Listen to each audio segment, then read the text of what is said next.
Restano stabili le condizioni di Nicola Maggiotto, il 21enne di Asolo ricoverato in terapia intensiva a Barcellona dopo un violento pestaggio. Momenti di ansia che tengono in sospeso la famiglia, ci dice la zia. Proseguono le indagini, la verità dalle telecamere. Intanto domani alle 20 al campo del Rugby Club Asolo l'appuntamento con la fiaccolata per portare speranze e supporto a Nicola e ai suoi familiari. Per 2 anni un 16enne padovano non potrà avvicinarsi a un centro commerciale di Castelfranco Veneto, Daspo per minaccia aggravata, ricettazione e detenzione di droga. Tragedia questa mattina a Casier, muore Michele Chiodetto, 56 anni, mentre era in passeggiata sulla ciclopedonale. L'allarme dei passanti e lo shock della comunità.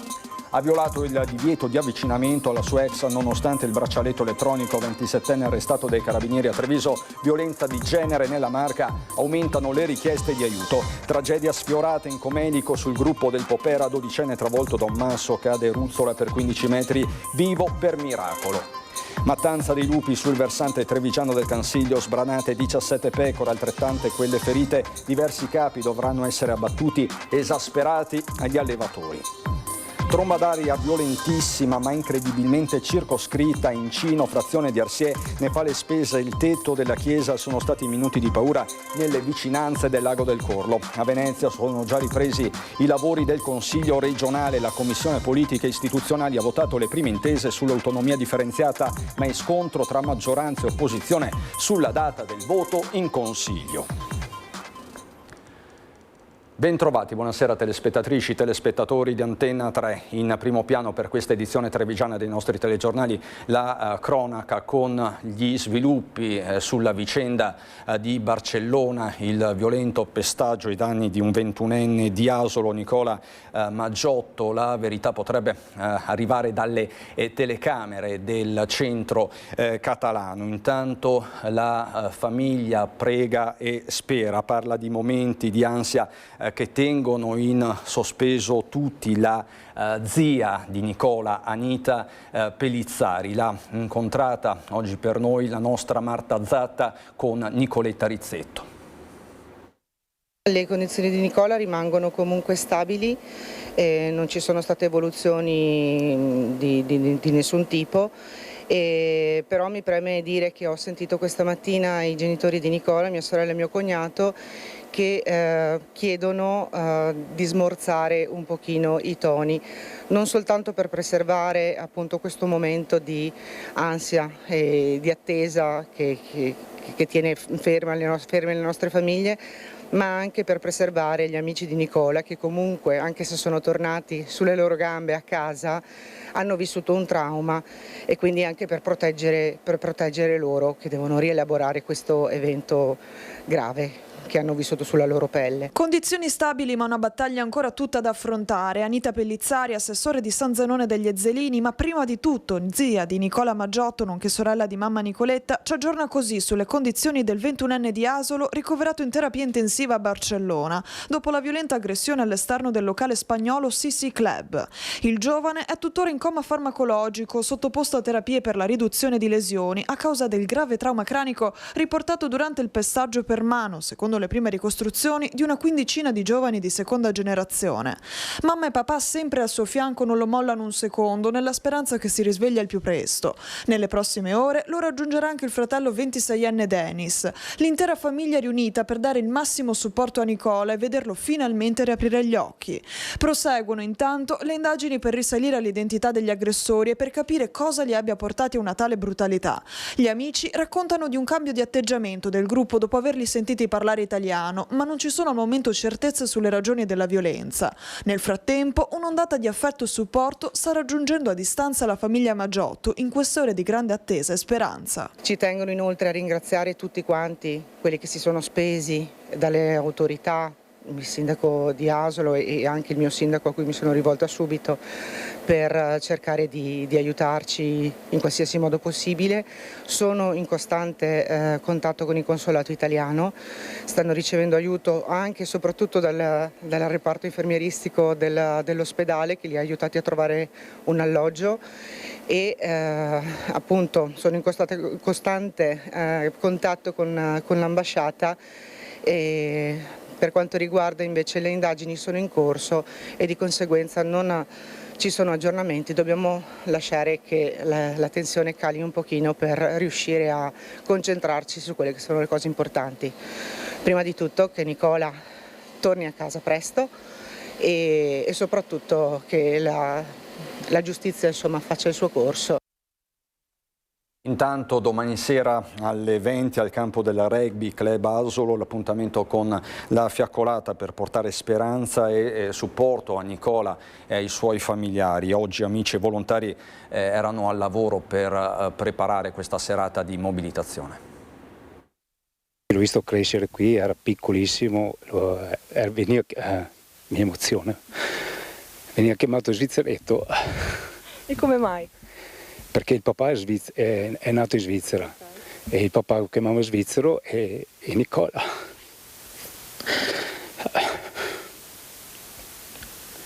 E Nicola veniva chiamato Svizzeretto. La voce rotta, gli occhi gonfi di lacrime nel pensare a cosa sia successo al suo Svizzeretto, come simpaticamente chiama Nicola Maggiotto, il 21enne brutalmente picchiato all'esterno di un locale a Barcellona. Federico, che Nicola l'ha visto crescere assieme al fratello Dennis tra i campi dell'Asolo Rugby Club, non riesce a credere a quanto successo. L'unico pensiero è che ora si risveglia al più presto. Nicola ha fatto parte della società fin da piccolo, poi lo stop a causa della pandemia, ma di recente aveva ripreso qualche allenamento con gli amici con i quali è andato in viaggio a Barcellona, una vera e propria parte integrante di questa realtà sportiva, che in un momento di così grande apprensione ha deciso di riunirsi nelle prossime ore con una fiaccolata. Speriamo che torni presto.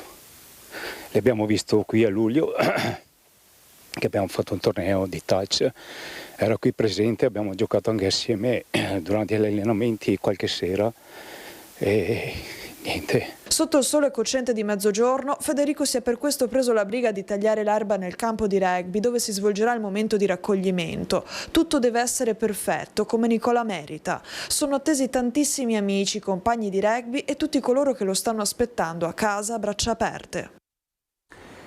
E a proposito di violenza giovanile, per 2 anni una sedicenne della provincia di Padova non potrà avvicinarsi a negozi e locali di un centro commerciale di Castelfranco Veneto. Il provvedimento è stato disposto dalla Questura di Treviso per minaccia aggravata, ricettazione e detenzione di stupefacenti ai fini di spaccio. Il soggetto in questione, lo ripeto, ha solo 16 anni. Divieto di accesso a negozi e locali di un centro commerciale di Castelfranco Veneto per un periodo di 2 anni. È il provvedimento che su proposta dell'Arma dei Carabinieri il questore di Treviso ha disposto nei confronti di un giovane di appena 16 anni, residente in provincia di Padova, accusato dei reati di minaccia aggravata, ricettazione, detenzione di sostanza stupefacenti ai fini di spaccio e porto abusivo di strumenti atti ad offendere. I fatti risalgono al 27 aprile, quando i carabinieri erano dovuti intervenire al centro commerciale di Castelfranco perché un ragazzo, anche lui minorenne, era appena stato minacciato da un conoscente con un'arma nascosta sotto la felpa, arma che poi in realtà si era rivelato un bastone telescopico in plastica lungo 23 centimetri e mezzo. Rintracciato il giovane, i carabinieri gli sequestravano, oltre al bastone telescopico, un bilancino a forma di chiave di autovettura, un involucro di plastica con dentro circa 20 grammi di hashish e un iPhone verosimilmente oggetto di furto. Dopo la segnalazione all'autorità giudiziaria e al termine dell'istruttoria della divisione Polizia Anticrimine, il questore ha quindi adottato il provvedimento che impone al ragazzo il divieto di accedere e stazionare nelle immediate vicinanze di tutti gli esercizi pubblici annessi al centro commerciale teatro dell'episodio. Tragedia questa mattina a Casier, morto Michele Chiodetto, 56 anni, mentre era in passeggiata sulla ciclo pedonale alle porte del centro. L'allarme dei passanti e lo shock dell'intera comunità, dove l'uomo era anima del volontariato, era conosciuto e ben voluto da tutti. Parole se ne sono veramente poche quando si sente che succede queste cose. Un abbraccio alla famiglia, perché credo che sia impossibile a crederci, e per la comunità è una perdita veramente immensa. Una comunità sotto shock, quella di Casier, che trova fatica le parole da dire. Michele Chiodetto, 56 anni, responsabile qualità alla Cadel di Santa Lucia di Piave, era uno dei figli più attivi e generosi del paese. Lascia la moglie e 2 figli, oltre ad un gruppo di amici e compaesani che lo ricorderà per sempre. Era collaborativo, gentile, buono, ma non perché è il caso che lo fa dire, ma proprio perché ci sentivamo veramente uniti per fare sempre qualcosa per la comunità, perché anche lui ci credeva ed eravamo veramente quasi settimana per settimana che ci sentivamo per tutto, insomma. Una passeggiata mattutina verso le 7:30 per godere del primo fresco a pochi metri da casa gli è costata la vita per un malore. L'uomo avrebbe accusato un dolore al petto prima di accasciarsi su una panchina della ciclopedonale che stava percorrendo a piedi. Non aveva cellulare né documenti, subito alcuni passanti hanno chiamato l'ambulanza, ma quando è arrivata per l'uomo era già troppo tardi. I carabinieri si sono fatti poi indicare le generalità da una passante che si recava al lavoro e lo ha riconosciuto. Collaborava con la parrocchia e con la Proloco, di cui era tesoriere, stava organizzando altre iniziative ed era sempre il primo a non mollare mai e incoraggiare i suoi amici. È una persona sempre positiva, sempre che ti diceva dai ti do una mano, sempre felice, sempre col sorriso sulla bocca, una persona direi splendida. E non ho parole per descrivere questa mancanza, è una persona che mi ha sempre aiutato, mi ha sempre dato una mano, mi ha detto dai che facciamo, non si è mai tirato indietro per niente. Una morte inspiegabile. Michele Chiodetto stava bene, la sera precedente era stato con amici in compagnia, nulla che facesse presagire la tragedia. Ora resta di lui il ricordo, l'esempio che ha dato, ma soprattutto la sua gioia. Il suo sorriso, la sua forza in ogni cosa che faceva, perché oltre alla famiglia e al lavoro si dedicava pienamente al volontariato, e il volontariato perde una persona grandissima secondo me per il territorio sia di Casier che di Dosson. Era sempre in compagnia, sempre alle porte di casa sua erano sempre aperte a tutti, agli amici, a chi gli voleva bene. Questo è Michele. Michele resterà sempre nei nostri cuori. Malore a Rua di Feletto, una 68enne era in bici, stava pedalando lungo via Veneto assieme al figlio quando a un tratto si è sentito male. Immediatamente è stato dato l'allarme, sul posto sono intervenuti ambulanze e automedica dall'ospedale Cafoncello di Treviso. Al momento dell'arrivo dei sanitari l'uomo era privo di coscienza, per questo motivo è stato fatto decollare anche Leone, l'eliambulanza del SUEM 118 che è atterrata in un campo a bordo strada. I sanitari hanno subito trasferito il 68enne in ospedale, le sue condizioni sono gravi.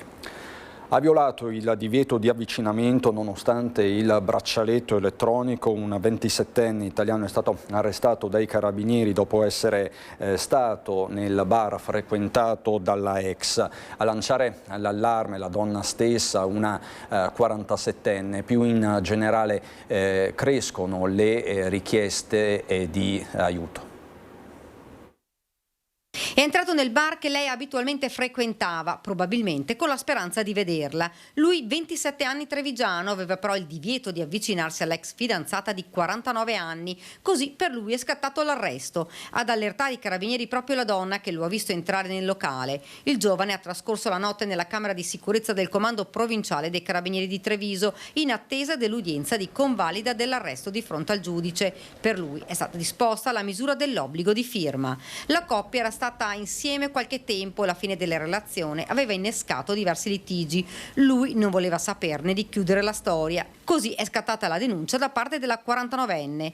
Il giovane, sottoposto alla misura con applicazione del braccialetto elettronico, aveva il divieto di avvicinarsi alla persona offesa, misura disposta dal GIP del Tribunale di Treviso nell'ambito di un procedimento riconducibile al cosiddetto codice rosso. Ma evidentemente il 27enne, nonostante i dispositivi e i provvedimenti, è entrato nel bar dove lei era presente. Ricevuta la segnalazione, i militari hanno rintracciato il giovane procedendo al suo arresto in flagranza. Nel primo semestre di quest'anno sono arrivate al telefono rosa di Treviso numerose richieste di aiuto da parte di donne di ogni età. Siamo oltre 200 per quanto riguarda noi come centro antiviolenza telefono rosa di Treviso, siamo oltre le 200 richieste di aiuto e il trend è un po' in aumento ma relativamente costante rispetto agli anni precedenti.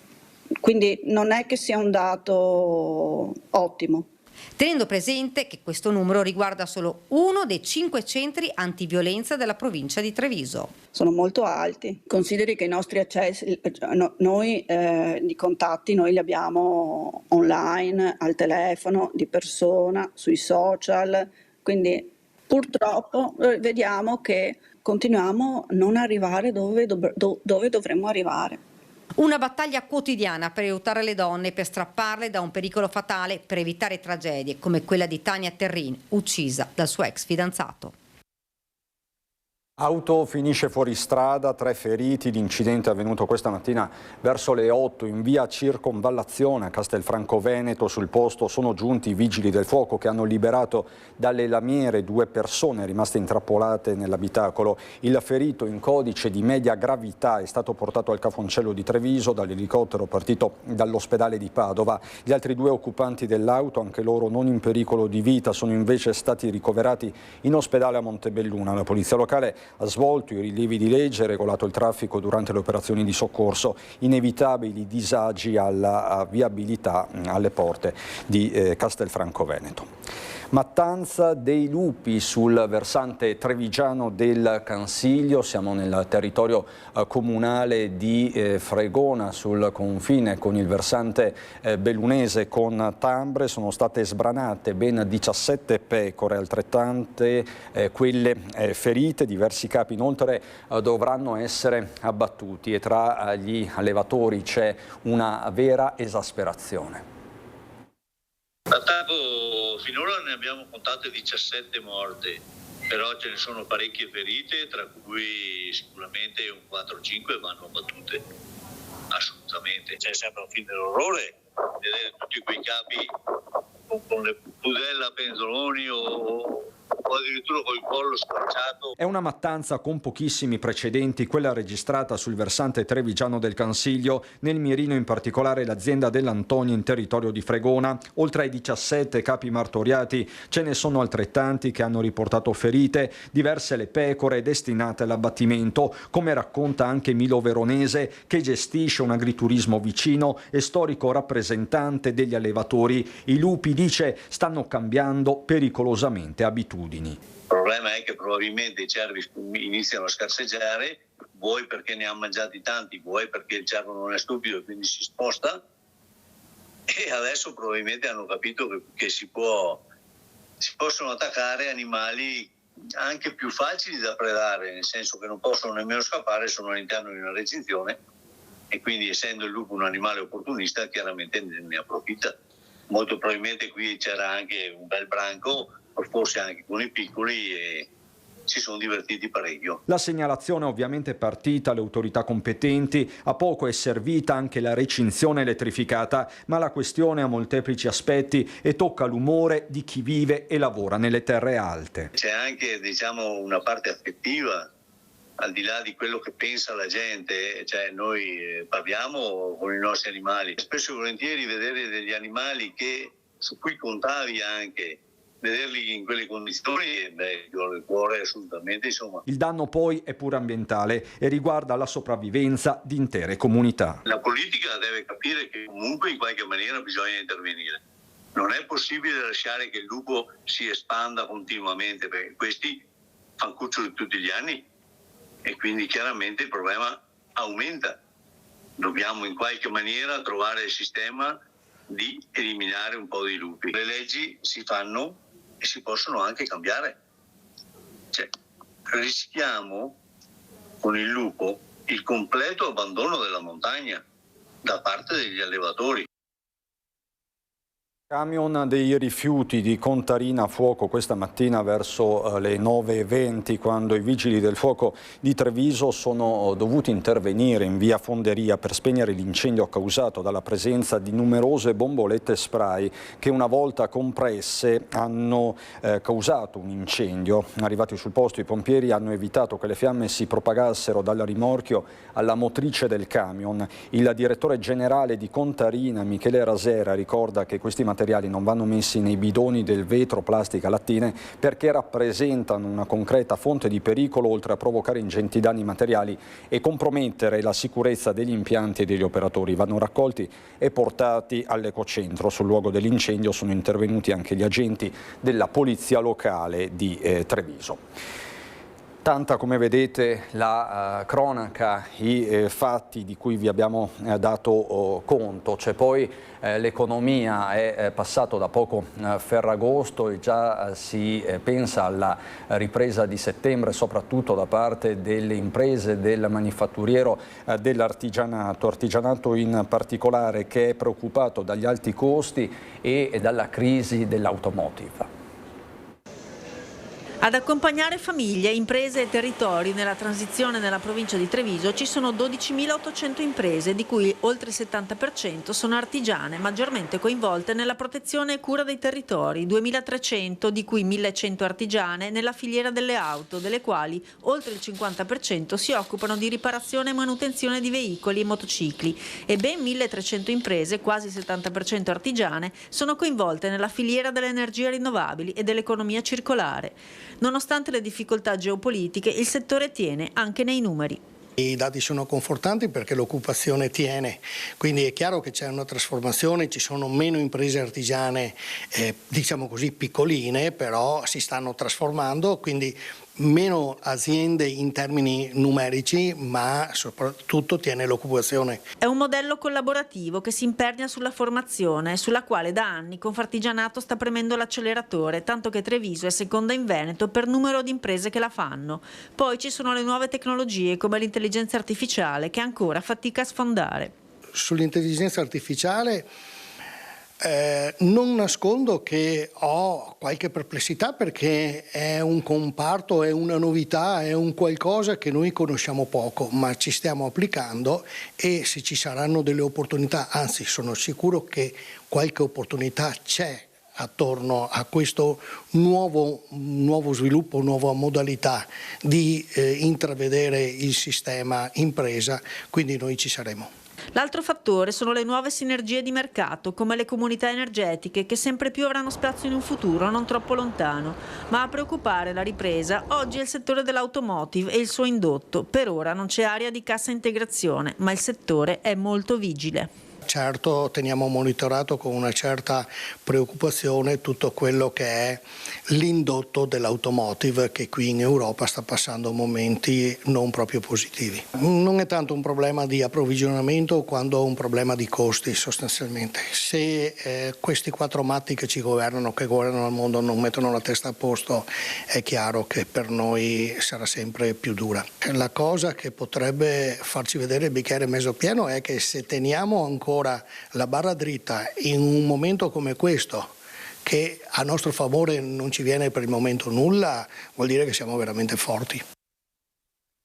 Nessuna giustificazione, servono verità e giustizia. Il messaggio lanciato dai pensionati di Fratelli d'Italia scesi in piazza Vittorio Veneto davanti alla sede della Cesana Malanotti dopo l'inchiesta sui presunti maltrattamenti nella RSA. I carabinieri del NAS hanno disposto la sospensione cautelare di 2 sociosanitari denunciati per maltrattamenti nei confronti di una decina di anziani. Altre 8 persone risultano indagate per non aver segnalato quanto stava accadendo. Le indagini sono in corso. Fratelli d'Italia, con il consigliere comunale Thomas Toffoli, ha al momento chiesto le dimissioni del presidente dell'IPAB Giuseppe Maso e dell'intero consiglio di amministrazione. Il partito chiede inoltre sanzioni esemplari, sostegno alle famiglie e un eventuale punto di ascolto. E nelle scorse ore è stata sollecitata sempre dal gruppo comunale di Fratelli d'Italia anche una interrogazione parlamentare. Quindi la questione della casa di riposo di Vittorio Veneto potrebbe arrivare anche a Roma. E noi adesso ci fermiamo per qualche istante, c'è la pubblicità.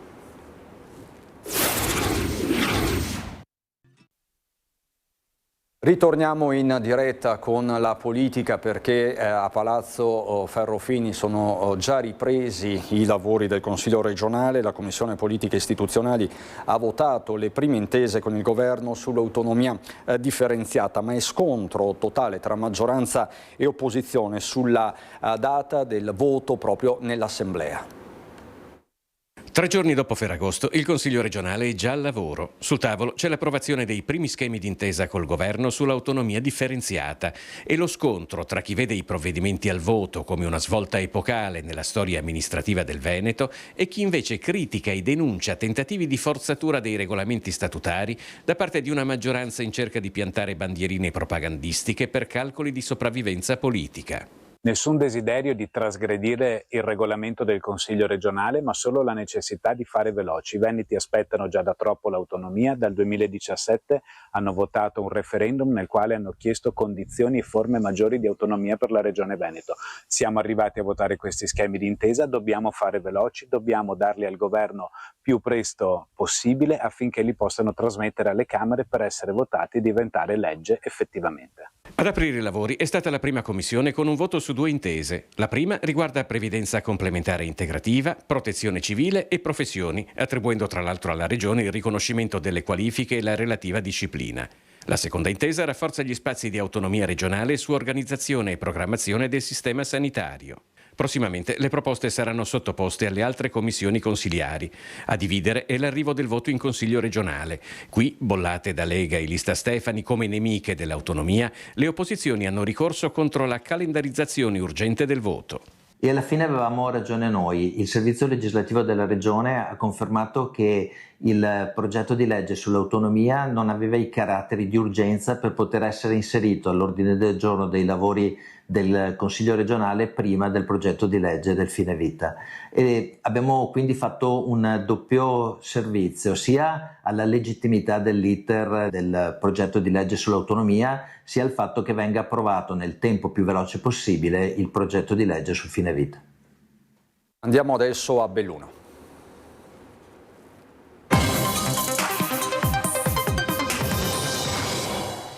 La cronaca in primo piano dal bellunese, apriamo con un'ultima ora che arriva dalla Gordino. Una donna di 65 anni, originaria di Limena in provincia di Padova, è morta dopo essere precipitata davanti a un'amica e al marito dalla via Normale al Monte Agnier, nel gruppo delle Pale di San Martino. Siamo nel versante per l'appunto bellunese a Gordino. È stata proprio l'amica a contattare il 118 per chiedere aiuto. I tre stavano scendendo, la 65enne davanti al marito e all'amica, quando all'improvviso è ruzzolata sparendo nel canale roccioso sottostante. L'elicottero Falco 2 è intervenuto appena si è aperto un varco nella nebbia, individuando l'uomo che nel frattempo aveva raggiunto la moglie, un'ottantina di metri più in basso.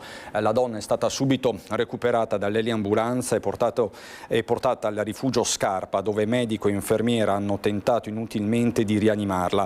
L'elicottero è tornato in quota a prendere il marito, in seguito l'amica è rimasta ferma sul sentiero e li ha issati a bordo con un vericello di 40 metri per sbarcarli al rifugio. Entrambi sono stati accompagnati a valle dal personale del soccorso alpino di Agordo, arrivato allo Scarpa assieme ai carabinieri. Quindi per questa 65enne padovana originaria di Limena non c'è stato nulla da fare. La tragedia, lo ripeto, si è consumata nella zona di Taibon a Gordino nel pomeriggio. Una storia di tutt'altro tenore arriva invece dal Comelico, 12enne travolto da un masso instabile che lo fa ruzzolare una quindicina di metri sotto il sentiero. È stata una tragedia sfiorata, si è sfiorata la tragedia questa mattina poco dopo mezzogiorno lungo la via che dal rifugio Berti sale a Forcella Camosci nel gruppo del Popera. Il ragazzino di nazionalità tedesca stava camminando assieme ai genitori e alla sorellina più piccola quando è stato colpito dal masso. In zona non c'è copertura telefonica, impossibile chiedere aiuto, così la mamma si è precipitata al rifugio Berti per dare l'allarme. In attesa dell'arrivo dell'elicottero del SUEM, il gestore componente del soccorso alpino ha raggiunto il giovane che cadendo si è procurato probabili contusioni e un trauma al volto. Sul posto Falco ha calato con un vericello equipe medica e tecnico di elisoccorso per le prime cure al ragazzino, poi imbarellato e caricato caricato a bordo assieme alla madre. L'eliambulanza è quindi volata all'ospedale di Treviso, mentre il papà e la sorellina sono rientrati a piedi assieme al gestore del rifugio. Sono giorni quindi di allerta massima, di mobilitazione per gli operatori del soccorso nella montagna bellunese. Chiaramente i flussi sono altissimi visti i giorni di vacanza, ma appunto vi abbiamo dato conto solo di alcune di queste operazioni. A questo si aggiunge il maltempo che ha battuto la zona di Arsiè nella giornata di ieri, una tromba d'aria violentissima ma incredibilmente circoscritta nella frazione di Incino. Ne ha fatto le spese soprattutto in particolare il tetto della chiesa, ma ci racconta tutto Fabio Fioravanzi con le immagini di Stefano Bozzi.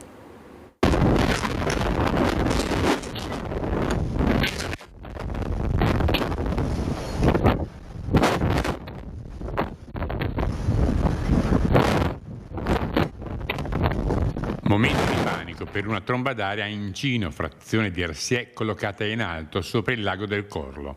Tra i primi ad arrivare il primo cittadino. Verso le 4:30 così è cominciato il temporale, quindi un vento improvviso e tutto d'un tratto il tetto si è tolto dalla chiesa di Incino, una chiesa antichissima, e quindi paura immediata perché si sono tranciati i cavi della luce e quindi c'è stata tutta la frazione al buio. A fare le spese del violento evento atmosferico la chiesa della Beata Vergine Maria della Salute, costruita nel 1902, che fa parte della diocesi di Padova, a cui il vento ha divelto la copertura in lamiere del tetto, inizialmente rimasta appoggiata sui cavi della luce che gli operatori di Enel hanno dovuto tranciare per farla cadere a terra.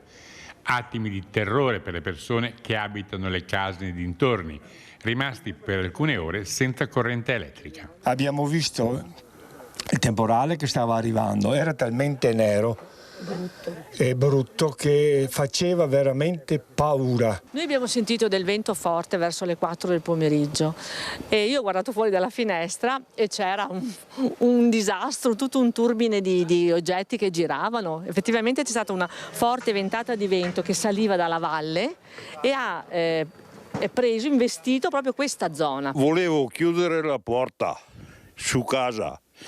Non ero capace perché il vento mi spingeva all'interno. Ecco, quando ho visto la lamiera alzarsi pensavo che, perché c'era come un turbine, si vedeva come non so, come una sacca che girava così. Michela, che invece era in quella casa lì sopra, ha detto che ha sentito un forte rumore, che era la lamiera probabilmente che si stava sollevando, e ha avuto anche tanta paura, povera, e non sapeva cosa stava succedendo perché non ti rendi conto, essendo in casa, eravamo chiusi in casa tutti quanti, il tutto nel giro di qualche minuto. Avevo una paura, non avevo neanche il coraggio di venire su da quanta paura avevo, però grazie a Dio non è successo niente, non è successo veramente niente. Tanti danni alla chiesa, ancora da quantificare. Per fortuna solo qualche tegola volata via per le case, quasi fossero state protette dal luogo sacro su cui invece si è concentrato l'evento atmosferico. Ore di disagi per gli automobilisti lungo la strada provinciale 1 della sinistra Piave a causa di un incidente stradale accaduto poco dopo le 12. È stata chiusa al traffico in entrambi i sensi di marcia all'altezza del cimitero lungo la variante di Trichiana. L'incidente ha coinvolto un autocarro che in maniera autonoma è uscito di strada finendo contro la barriera. Illeso il conducente, la circolazione è stata deviata su percorsi alternativi per consentire da parte degli operatori di Veneto Strade le operazioni di messa in sicurezza, mentre del recupero del mezzo si sono occupati i vigili del fuoco. Un sasso contro una vetrata del Filolo, spazio gestito dall'associazione Neve Gallica in cima al Neve Gall, è successo nei giorni di Ferragosto e ora c'è una denuncia dei carabinieri. Un sasso lanciato nella notte a una vetrata in frantumi è il segno lasciato da una mano ancora sconosciuta al Filolo, spazio di circa 300 metri quadrati, gestito da Neve Gallica nel piazzale del Neve Gall. A scoprire il danneggiamento domenica è stato Paolo Garaboni dopo la chiusura dello spazio per Ferragosto. Il sasso era ancora ai piedi della vetrata, fra i frammenti del vetro. Il danno si aggirerebbe attorno ai 300-400 euro, ma a preoccupare soprattutto il significato del gesto. Garaboni, la cui attività è stata sovente presa di mira da malintenzionati ha presentato denuncia ai carabinieri. L'auspicio è che si sia trattato soltanto di vandalismo, resta però il timore di un'intimidazione, anche alla luce dell'impegno dell'Associazione per il rilancio del Colle e delle recenti iniziative contro situazioni di degrado, dalla raccolta firme per salvare il rifugio Visentin alla cura del territorio che, spiega Paolo Garaboni, non riflette quello che vogliamo. Dal 2024 Neve Gallica ha promosso una cinquantina di appuntamenti al Filò, tra incontri culturali, mostre ed eventi nell'indifferenza politica e di chi abita il territorio. Prossimamente in zona Faverghera l'associazione rimetterà in attività una vecchia ghiacciaia scoperta e sistemata per mostrare come si viveva e lavorava in alpeggio. Tra qualche settimana l'appuntamento clou per gli appassionati di corsa in montagna, un vertical da Colcanil a Malgatoronte. Nonostante l'amarezza per l'episodio che ci ha avvilito, dice Garaboni, noi non molliamo perché il nostro Nevegalle merita cura e attenzione. Si aggiunge anche la MON ai comuni coinvolti dalle misure notturne antisiccità adottate in provincia da SIB. Nella frazione di San Donato da giovedì 20 agosto e fino al 27 potranno verificarsi in rete cali di pressione o temporanee mancanze d'acqua ogni notte nella fascia oraria 22-6. Salgono perciò a 10 comuni dove sono indispensabili interventi notturni per stabilizzare l'erogazione giornaliera, mentre restano 24 quelli in stato di attenzione per carenza idrica diffusa. Non aiutano, almeno per il momento, le piogge di questi giorni, sporadiche e di entità tale da non portare significativi benefici in termini di accumulo e di reintegro delle riserve. Voltiamo decisamente pagina. Il seminario gregoriano di Belluno apre sempre di più le sue porte alla città e ai visitatori, trasformandosi in uno spazio di cultura, arte e accoglienza. Il seminario gregoriano di Belluno, vero e proprio scrigno di storia e di cultura, cambia pelle. È una continua trasformazione nel segno della tradizione, un luogo che per secoli ha formato il clero bellunese e che oggi ospita l'Istituto Superiore di Scienze Religiose e la Scuola di Teologia per laici. Ha trovato un modo diverso di guardare alla città. Con degli amici, soprattutto subito dopo il Covid che aveva ristretto, no? Aveva un po' isolato le persone, è partita questa idea di fare periodicamente degli incontri molto familiari, se vogliamo, ma anche ricercati dal punto di vista culturale in maniera forte, con musica in particolare, con poesie, letteratura, e riempiendo questi chiostri, che sono forse la cosa più bella, più significativa anche del seminario. Il chiostro gotico, le sale, la chiesa di San Pietro e le preziose biblioteche lolliniana e gregoriana diventano così spazi da scoprire, non solo per i bellunesi ma anche per i turisti. È una trasformazione che parte da una storia antica ma guarda al futuro. Incontri che hanno dato vita, ecco. E penso che sia stata una cosa positiva per i bellunesi, i quali molto così in maniera molto di verità, diciamo così, non hanno avuto timore di dire che in questi luoghi non erano mai entrati, addirittura che non pensavano ci fossero questi luoghi così attraenti. Il 2026 segna un passaggio particolarmente importante, 700 anni della chiesa di San Pietro, consacrata nel 1326, un anniversario diventato occasione per riportare questo patrimonio al centro della vita cittadina. Molti preti sono stati ordinati quando la cattedrale magari era inagibile, e tra questi appunto Albino Luciani, poi vice rettore, poi vicario generale, vescovo di Vittorio Veneto, patriarca, papa, e beatificato poi il 4 settembre del 2022 da Papa Francesco. Un pezzo importante della memoria di Belluno che diventa parte del suo presente, non più soltanto da attraversare per la sua storia, ma un luogo da vivere. Vi mostro l'home page del Gazzettino, ne abbiamo parlato in apertura di questa pagina bellunese. Voltago Gordino, escursionista, precipita in un canale roccioso durante la discesa dalla via normale al Monte Agnier, muore a 65 anni, una donna originaria del Padovano di Limena, e questo davanti al marito e a un'amica. Chiaramente torneremo su questa notizia nelle prossime edizioni. Per il momento è tutto, sia da Belluno che dalla Marca Trevigiana. Vi lascio alle previsioni del tempo subito dopo la sigla. È tutto, grazie davvero per l'attenzione, buona serata.